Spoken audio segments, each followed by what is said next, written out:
बेटा आज के लिए हमारा जो टॉपिक है वो केमिस्ट्री एफएससी 1 का मॉलिक्यूलर फार्मूला है और ये आपकी बुक का 1.43 जो है वो टॉपिक है। तो इसको पढ़ने से पहले आपको मॉलिक्यूलर फार्मूला की जो थोड़ी बहुत होनी चाहिए कि आपको मॉलिक्यूलर फार्मूला क्या है। तो हम सबसे पहले इसकी डेफिनेशन देखते हैं। The actual number of atoms present in a element of a compound। देखिए इस डेफिनेशन में मैंने बात की है एटम्स की, एलिमेंट की और कंपाउंड की।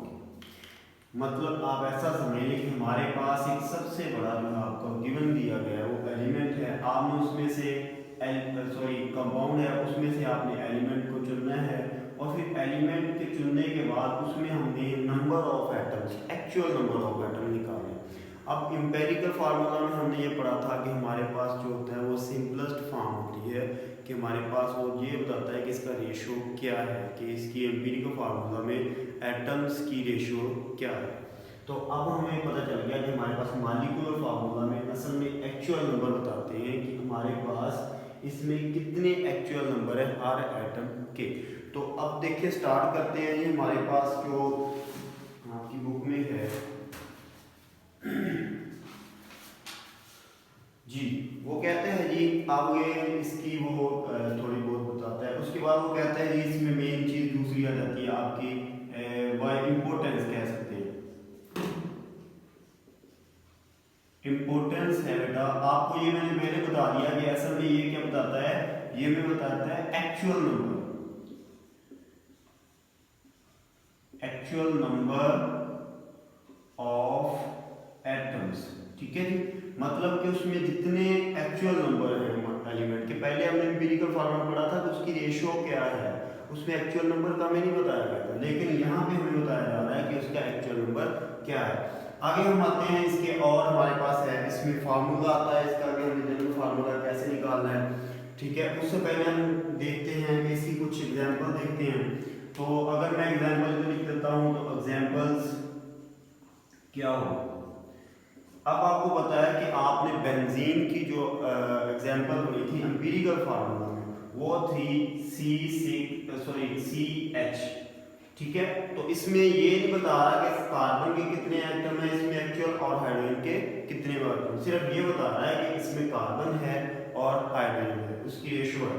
अब लेकिन जब इसकी हम बात करेंगे, ये हमारे पास एम्पिरिकल फार्मूला है, तो इसका मॉलिक्यूलर फार्मूला ये होगा हमारे पास C6H6। अब इसमें ये एक्चुअल चीज बता रहा है कि हमारे पास एक्चुअल नंबर कार्बन के 6 हैं और हाइड्रोजन के भी 6 हैं। तो आगे इसकी बात आती है, हमारे पास होता है कुछ ऐसे होते हैं हमारे पास कंपाउंड जिनके जो होते हैं वो यूनिटी होते हैं, जिनके जो हमारे पास मॉलिक्यूलर फार्मूला यूनिटी है। मतलब आपका हाइड्रोजन, इसका मॉलिक्यूलर फार्मूला भी वही है और एम्पिरिकल फार्मूला भी वही है। क्यों, वाई? क्योंकि इसका जो n है, अभी मैं आपको बताऊंगा ये n क्या है, हमारे पास निकल क्या है, वो यूनिटी है, 1 है। ठीक है, अब मैं इसको थोड़ा आपको ये इधर भी बताऊंगा। अब ये हमारे पास आ जाता है इसमें जनरल फार्मूला कि हमने जो हमारे पास मॉलिक्यूलर फार्मूला है उसको निकालना कैसे है। तो हमारे पास जो होता है मॉलिक्यूलर फार्मूला, मैं एब्रिविएशन यूज कर रहा हूं ताकि जो हमारा टाइम है वो बचत होए। अब देखिए हमारे पास molecular formula is equal to n cross empirical formula. अब हमारे पास मैं चीजें बता देता हूँ, ये हमारे पास मॉलिक्यूलर फार्मूला हमें पता है, n क्या हमारे पास है, इंटीगर है कोई भी नंबर है। ठीक है जी, ये हमारे पास इंटीगर है। अब जी ये चीज हम इस्तेमाल करते हुए हमने यहां से जब ये निकाला हाइड्रोजन का निकाले तो हमारे पास जो n है वो 1 बचता है। अब जिसका भी n 1 होगा उसका मॉलिक्यूलर फार्मूला और एम्पिरिकल फार्मूला एक ही होगा, उसको कहते हैं यूनिटी होती है इसमें। अच्छा जी, आगे आती है आपकी बात कि ये वाला हो गया। उसके बाद है मॉलिक्यूलर एनालिसिस। आप कहते हैं कि आपका मॉलिक्यूलर एनालिसिस हो सकता है, ये दो सवाल पूछ सकता है इसमें एग्जामिनर आपसे ये भी पूछ सकता है कि आपका मॉलिक्यूलर एनालिसिस क्या है, या ये पूछ सकता है कि इसकी एग्जांपल दें। तो आपकी बुक में से एग्जांपल मैं ले लेता हूँ ताकि आप लोगों को इससे जो है वो क्लियर भी हो जाए और आप लोगों का हो जाए। ये मैं लिखता हूँ कि टॉपिक है, अगला जो सब हेडिंग है इसकी वो है मॉलिक्यूलर फार्मूला एनालिसिस। ठीक है जी, हम एनालिसिस करने लगे। एनालिसिस में देखिए सबसे पहले बात उसने कहा जी आपके पास है, मैं रिपीट करने बोल देने लगा हूँ, the combustion analysis of an organic compound show it contain 65.44%। क्या जी कार्बन की परसेंटेज क्या है जी 65.44% कार्बन है। हाइड्रोजन इसमें है जी हमारे पास, वो कहता है ये है 5.50% हाइड्रोजन है। ठीक है, और एंड पे हमारे पास ऑक्सीजन वो कहता है इसमें है 29.06। ठीक है जी, ये वो कहता है ये चीजें हैं कार्बन हाइड्रोजन ऑक्सीजन है। ठीक है, तो आपने क्या करना है, what is the empirical formula and molecular formula of compound of mass of compound is in mass in compound है जी हमारे पास मास 0.15 ग्राम पर मोल। अब ये चीजें हमें गिवन है, आपकी जो एग्जांपल इसमें दी हुई है, तो हमने इससे आप मॉलिक्यूलर फार्मूला हासिल करना है। तो इसमें हमें पता है कि हमारे पास असल में क्या है जी, हम लिखते हैं जी ये वाला जो चीज है फर्स्ट करो 1 है हमारे पास, तो molecular formula actually is equal to होता है n क्रॉस एम्पिरिकल फार्मूला। अब देखिए मॉलिक्यूलर फार्मूला हमें निकालना है, हमें दो चीजें चाहिए, एक n चाहिए और एक एम्पिरिकल फार्मूला चाहिए। अब ना हमें n का पता है ना हमें एम्पिरिकल फार्मूला का पता है, तो हम दोनों को निकालते हैं। तो सबसे पहले मैं इसी को आपको बताने लगा हूँ कि हमने सबसे पहले निकालना, मैं इधर करने लगा हूँ कि एम्पिरिकल फार्मूला हमें निकालना है, उसके बाद हम n निकाल सकेंगे। एम्पिरिकल फार्मूला कैसे निकालते हैं, हम क्या करते हैं, हमारे पास होता है number of grams of carbon है। ठीक है, तो हमने इसके टोटल नंबर कहने के मास से हम डिवाइड करना है, तो हमारे पास ये आ जाएगा। अब देखिए कार्बन के हिसाब से देखता हूँ मैं, कार्बन के हिसाब से कार्बन का नंबर ऑफ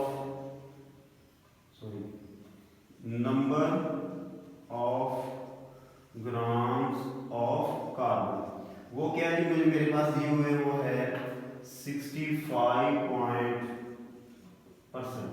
अब हमने इसको क्या बनाना है, परसेंटेज से हमने इसको इसके ग्राम बनाने हैं। तो क्या होता है कि आप उसके जो हमारे पास एटॉमिक नंबर होता है उससे डिवाइड कर देते हैं, तो हमारे पास क्या बन जाता है इसका, तो हमारे पास 12 है। ठीक है 12, तो ये हो जाएगा जी, ये कैलकुलेशन के बाद आपका आ जाएगा इसका 5.45 सॉरी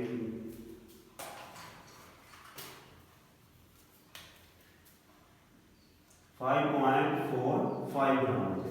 इसी तरह हमने नंबर ऑफ हाइड्रोजन निकालने हैं, तो हाइड्रोजन के हमारे पास जो परसेंटेज थी वो 5.50 है, और नीचे इसके जो है वो 1.008 जो इसका हाइड्रोजन का है एक एटम का, तो हमारे पास आ जाएगा ये 5.46 ग्राम आ जाएगा आई थिंक है।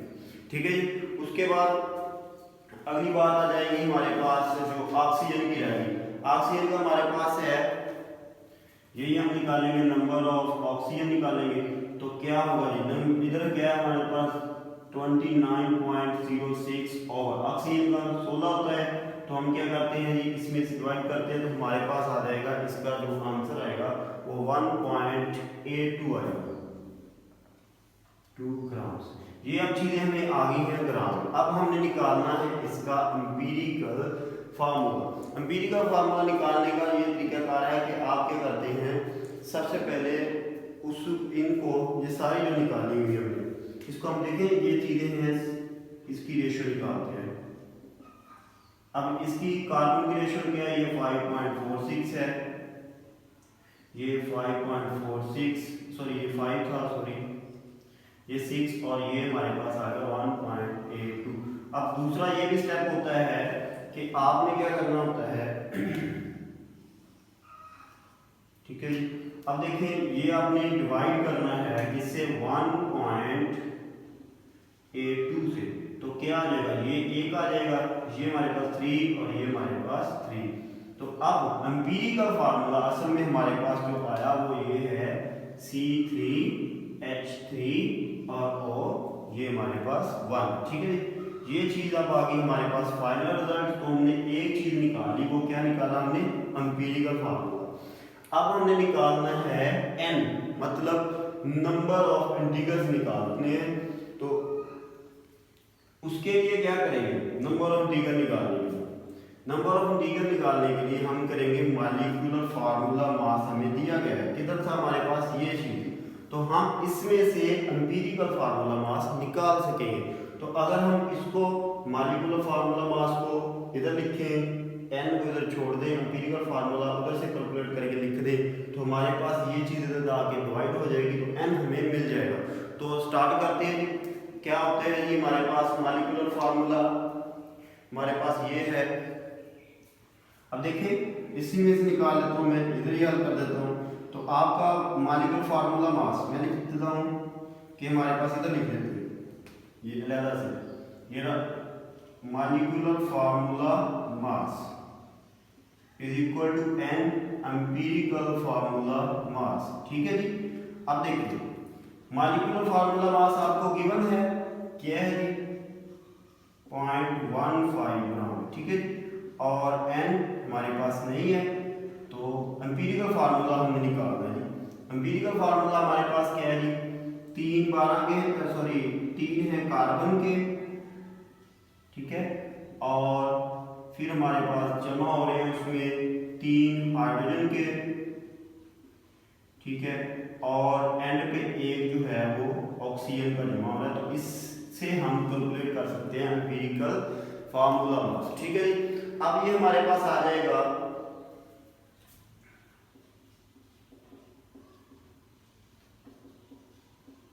ये आएगा जी, इसकी कैलकुलेशन करके देखता हूं, तो ये हमारे पास आ जाता है 55.05। अब हमें चाहिए सिर्फ n इधर, तो हम ले आते हैं इसको इधर, तो 55.5, तो n हमारे पास आ जाएगा एक्चुअली क्या आएगा, 2। तो हमारे पास जो n है वो क्या बन गया, 2 बन गया। अब इस n ने हमें मिल गई दोनों वैल्यूज, हमें जो चीज चाहिए थी n थी वो भी मिल गई, एम्पिरिकल फार्मूला मिल गई। तो हम क्या करेंगे, अब हम इसको हल करते हैं, हल करना शुरू करते हैं जी।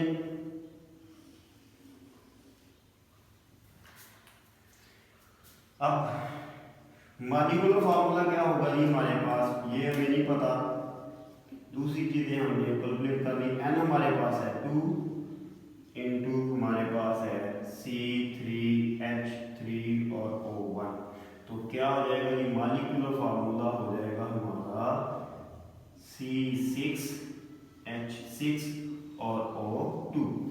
अब देखिए डिफरेंस, ये इसका एम्पिरिकल फार्मूला और ये इसकी मॉलिक्यूलर फार्मूला। एम्पिरिकल फार्मूला आपका वो वैल्यू बता रहा है जो कम से कम चीजों की पाई जाती है, मतलब इसमें ऑक्सीजन का 1 है, 3 हाइड्रोजन के, 1 कार्बन के, लेकिन हमारे पास मॉलिक्यूलर फार्मूला बता रहा है कि उसमें असल में बात ये थी कि उसमें 6 इसके थे, हाइड्रोजन को 6 इसके थे और 2 इसके थे, लेकिन हमने उसको शार्ट करके हमारे पास एम्पिरिकल फार्मूला, मतलब कि मॉलिक्यूलर फार्मूला की शॉर्टेस्ट फॉर्म को हम एम्पिरिकल फार्मूला भी कह सकते हैं।